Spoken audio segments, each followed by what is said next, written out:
अब यह सवाल उठना लाजमी है कि आखिर किसके कहने पर गोदी मीडिया चार शंकराचार्यों की आवाज को दबा रहा है। सबसे हास्यास्पद बात दोस्तों, गोदी मीडिया कांग्रेस की तो आलोचना कर रहा है कि भैया किस तरह से कांग्रेस ने राम मंदिर के उद्घाटन में जाने से इनकार कर दिया, मगर वो ये नहीं बता रहा कि कांग्रेस चार शंकराचार्य का जिक्र भी कर रही है। उनका प्रचार तंत्र चार शंकराचार्य के बहिष्कार का जिक्र कर रहा है। चार शंकराचार्य क्या कहा था इन्होंने कि अधूरा मंदिर, राम मंदिर इस वक्त निर्माण सिर्फ 30 से 40% हुआ है, उसकी प्राण प्रतिष्ठा नहीं हो सकती। दूसरी बात, भारतीय जनता पार्टी इसे अपने वोटों के लिए इस्तेमाल कर रही है। तीसरी बात, प्रधानमंत्री नरेंद्र मोदी उद्घाटन करेंगे और शंकराचार्य ताली बजाएंगे। कितने सख्त लफ्ज, कितने सख्त अल्फाज, कितने सख्त शब्दों का इस्तेमाल यहां पर शंकराचार्य कर रहे हैं। मगर साहब मजाल है कि गोदी मीडिया का कोई भी गुल्लू और कालू या फिर पापा की प्यारी प्यारी परियां इसका जिक्र करें। मगर हां, टूल किट जारी हो गया है जोशी जी का, और जोशी जी के टूल किट में बहुत चमत्कार होता है दोस्तों। सबसे पहले आज तक का यह पत्रकार तिहाड़ी सॉरी, थोड़ा गला खराब हो गया था, मोदी का महिमा मंडन कर रहा है। मोदी जी मेरी बात मानिए ना, इसे अपने चरणों में जगह दे ही दीजिए। आप इसे अपने निवास स्थान में जगह दे ही दीजिए, बाहर पड़ा रहेगा आपकी भक्ति में। हालांकि हां, यह भक्ति नहीं है, यह अवसरवादिता है, क्योंकि 2014 से पहले कौन कांग्रेस के दरबार के सामने नतमस्तक होता था यह भी हम जानते हैं। आपके सामने जब मोरक्को के मंत्री ने प्राइम मिनिस्टर ऑफ भारत कहकर किया प्रधानमंत्री का संबोधन, अब देखिए सोनिया गांधी ने जो निमंत्रण ठुकराया है उसका जिक्र तो है, मगर साहब मजाल है कहीं पर भी चार शंकराचार्यों के विरोध की बात की जा रही है। आपकी स्क्रीन पर अयोध्या से न्योता आया, सोनिया गांधी ने क्यों ठुकराया? सीता हरण के प्रसंग में रावण को चरित्रवान बताने का सच क्या है? हार्ट अटैक आने पर रामकिट बनेगी राम बाण। रामकिट का जिक्र किया जा रहा है, मगर राम के नाम पर जो राजनीति कर रहे हैं उनका जिक्र नहीं हो रहा है। खुलेआम हमारे सम्मानित शंकराचार्य उसका जिक्र कर रहे हैं, मगर साहब मजाल है ये पालतू पत्रकार उसका जिक्र करें। गुल्लू जी क्या कर रहे हैं दोस्तों? आपके स्क्रीन पर यह देखिए, मोदी है तो मुमकिन है, दुनिया ने माना मोदी का दम, विश्व में मोदी की गारंटी का डंका। प्रधानमंत्री, बहुत जबरदस्त कंपटीशन है आपके चरणों में जगह बनाने के लिए। यह जो छोटा सा गुल्लू है यह भी आपके चरणों में जगह पाना चाहता है। आगे अखिलेश को गाली, मगर सवाल यह कि अखिलेश यादव जो मुद्दे उठा रहे हैं, सवाल यह शंकराचार्य जो मुद्दे उठा रहे हैं, इसका कहीं पर जिक्र नहीं है। मैं आपको लगातार बताऊंगा दोस्तों, तमाम जो न्यूज चैनल्स के पत्रकार हैं कांग्रेस का विरोध तो कर रहे हैं, मगर जो मुद्दे हमारे धर्माचार्य उठा रहे हैं, हमारे शंकराचार्य उठा रहे हैं, इसका कहीं कोई जिक्र नहीं है। यह देखिए, वीएचपी का अखिलेश को जवाब, गोलीकांड को भूलकर निमंत्रण भेजा, अखिलेश को मुस्लिम वोटों का डर, किसी को ना जानने का तर्क गलत। भाई कभी कभी तुम पत्रकारिता के पक्ष में भी तर्क दे दिया करो। क्यों नहीं देते तुम पत्रकारिता के तर्क में कभी भी?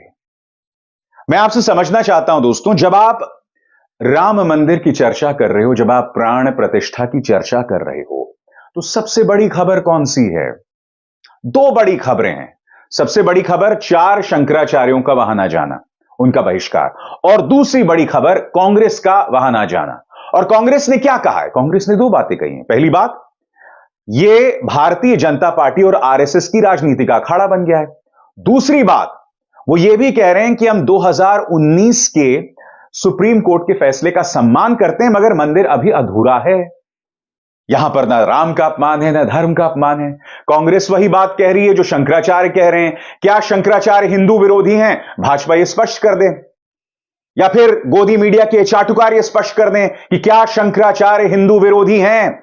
दम दिखाओ ना, हिम्मत दिखाओ शंकराचार्य के बारे में ऐसा कहने के लिए। तुम कायर हो, तुम में हिम्मत तक नहीं है असली मुद्दे की चर्चा करने के लिए। शंकराचार्य विरोध कर रहे हैं, यह आपकी टॉप खबर होनी चाहिए। मगर साहब मजाल है जोशी जी के टूल किट के सामने कोई भी टिक पाए। अब यह पत्रकार जिस पर दंगा भड़काने को लेकर केस भी हुआ था, यह देखिए, यह कोई मौका नहीं छोड़ता है दोस्तों ऐसे कार्यक्रम करने को लेकर जिससे समाज की शांति भंग ना हो। यह देखो, भड़काऊ चोपड़ा अयोध्या में बन रही मस्जिद के उद्घाटन का निमंत्रण भी ऐसे ही ठुकराएगी कांग्रेस। सोमनाथ से अयोध्या तक कुछ नहीं बदला। और फिर यह क्या कह रहा है, यह भी मोदी जी की सेवा में है।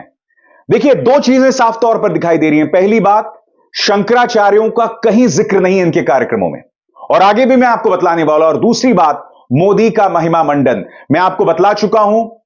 मुकेश अंबानी के न्यूज चैनल का वो गुल्लू, फिर वो तिहाड़ी वो जो पत्रकार है आज तक का, और फिर ये मुकेश अंबानी का न्यूज चैनल का पत्रकार। ये क्या कह रहा है, मोदी को 400 पार पहुंचाने वाला परिवार का फैसला।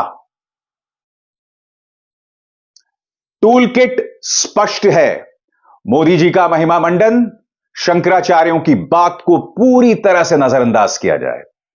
चलिए, गुल्लू और कालुओं का जिक्र हो गया, क्यों ना अब हम पापा की परियों की बात करें। चलिए शुरुआत करते हैं इनकी। अयोध्या के साथ पूरा देश राममय हो गया है। हम आपके लिए उन तमाम राम भक्तों को आपके सामने ला रहे हैं जो अयोध्या में अपनी वाणी, अपने विचार से 4 चांद लगा रहे हैं। तो मैं पूछना चाहता हूं कि जो बात शंकराचार्य कह रहे हैं, उनकी बात को सामने लाने में आपको क्या दिक्कत है? मोहतरमा कह रही है बदल गई अयोध्या। बिल्कुल बदल गई अयोध्या। अयोध्या हमारे आराध्य श्री राम के लिए भक्ति का केंद्र था, मगर आज वो राजनीति का अखाड़ा बन गई है। मगर पापा की इस परी में थोड़ी सी भी हिम्मत नहीं है कि ये आपके सामने असली सवाल ला सके। आगे देखिए साहब, आज तक मोदी का संकल्प, अयोध्या का कायाकल्प, राम की नगरी देखोगे तो रह जाओगे दंग। श्री राम मंदिर में सोने का पहला दरवाजा लग गया, ऐसे 13 और दरवाजे लगेंगे। देखिए, ये खबरें करनी चाहिए कि भाई राम मंदिर के निर्माण से पहले क्या गतिविधियां चल रही हैं। इन खबरों में मुझे कोई आपत्ति नहीं। इनफैक्ट इस पत्रकार ने जो जो खबरें की हैं, मुझे कोई आपत्ति नहीं। मुझे प्रॉब्लम है जब आप एक टूल किट के अंतर्गत शंकराचार्यों की आवाज को दबाओ, जिससे पता चलता है कि इस दाल में काला नहीं, पूरी दाल काली है, दाल सड़ गल गई है। फिर पापा की एक और परी क्या कह रही है, बीजेपी को हराना है यूपी में तो मायावती को साथ लाना होगा। मोहतरमा तो डिबेट ही नहीं कर रही हैं, वो विपक्षी गठबंधन को तोड़ने का समग्र प्रयास कर रही हैं। साल 2010 में अयोध्या पर मेरी रिपोर्ट 2010 पहुंच गई। जी हां, उस वक्त शायद पत्रकारिता की छोटी मोटी झलक रही होगी। आज पत्रकार नहीं, चाटुकार ज्यादा हैं ये। और फिर एक और, शिंदे महाराष्ट्र के मुख्यमंत्री रहेंगे या जाएंगे, महाराष्ट्र विधानसभा स्पीकर सुनाएंगे फैसला। फैसला सुना चुके हैं। क्या इस चैनल ने कटघरे में खड़ा किया राहुल नार्वेकर को, जो कि स्पीकर हैं विधानसभा के? क्या यह सवाल उठाए कि वो स्पीकर का जो फैसला था वो एक राजनीतिक फैसला था? राहुल नार्वेकर जाहिर सी बात है भाजपा और शिंदे के खिलाफ नहीं जाते, और उन्होंने वही फैसला दिया। क्या ये चर्चाएं हुई? सबसे बड़ी बात आप तमाम पत्रकारों में देखिए, मोदी का महिमा मंडन सभी पत्रकार एक स्वर में कर रहे हैं। दूसरी बात, शंकराचार्य की आवाज को दबाना। अब मैं आपसे पूछना चाहता हूं, ऐसे में श्री राम कहां है? मुझे बताइए ना, राम भक्ति कहां है? राम के प्रति हमारा जज्बा कहां है? यहां तो सिर्फ एक पॉलिटिकल पार्टी की सेवा हो रही है। चंपत राय प्रधानमंत्री को विष्णु का अवतार बताते हैं, नृपेंद्र मिश्र से ये लोग इंटरव्यू करते हैं, मगर साहब मजाल है ये बड़े बड़े सो कॉल्ड पत्रकार शंकराचार्य के सामने जाकर उनका इंटरव्यू करेंगे? नहीं करेंगे। मगर आज जब मैं शंकराचार्य की आवाज को अपने मंच पर बुलंद कर रहा हूं, और कोई नहीं कर रहा है दोस्तों, इनफैक्ट तमाम डिजिटल पत्रकारों में से भी आज सबसे मजबूती से इस मुद्दे को मैं आपके सामने रख रहा हूं। कौन सा पत्रकार रख रहा है बताइए? सवाल का जवाब दिया जाए। टीवी ने तो उसे पूरी तरह से ब्लैकआउट कर दिया है। इसे आप पत्रकारिता कहते हैं? अरे जब खबर आती है तो खबर के तमाम पहलुओं को उठाना पड़ता है, और यह सिर्फ एक पहलू नहीं है, यह सबसे बड़ी खबर है। मगर मजाल है साहब, उस खबर को किसी भी पत्रकार ने उठाया, किसी ने भी ट्वीट भी किया। क्या यह नहीं कहा जा सकता था कि जो मुद्दा शंकराचार्य उठा रहे हैं वो सही है या गलत? शंकराचार्य साफ तौर पर कह रहे हैं कि अधूरे मंदिर में प्राण प्रतिष्ठा नहीं हो सकती। शंकराचार्य साफ तौर पर कह रहे हैं कि भाई, धर्म गुरुओं को जगह दो, प्रधानमंत्री एक राजनीतिक व्यक्ति हैं, उनके सामने तालियां नहीं बजाई जाएंगी। शंकराचार्य इस बात को लेकर नाराज हैं कि इस पूरे आयोजन से बाकी जो धार्मिक समुदाय हैं, और मैं दूसरे धर्मों की बात नहीं कर रहा हूं, यानी कि राम भक्तों में भी यह कहा गया कि भाई सिर्फ रामानंद संप्रदाय का ही यह आयोजन है, शाक्त साधु बाकी तमाम लोग शंकराचार्य दूर रहे इससे। यानी कि राम भक्तों को भी जो है विभाजित किया जा रहा है। ये मुद्दे हैं, क्या इन मुद्दों पर डिबेट नहीं होनी चाहिए? जब मैं अपने इस छोटे से मंच पर यह सवाल उठा सकता हूं, तो ये न्यूज चैनल्स क्या नहीं कर सकते? ये पूरा मंच बिठा सकते हैं शंकराचार्यों का, धर्म गुरुओं का, और इसे उठा सकते हैं। क्यों नहीं उठाते बताइए? आप जानते हैं, कल मुझे एक हिंदू नेता का फोन आया, उनका नाम जितेंद्र खुराना है।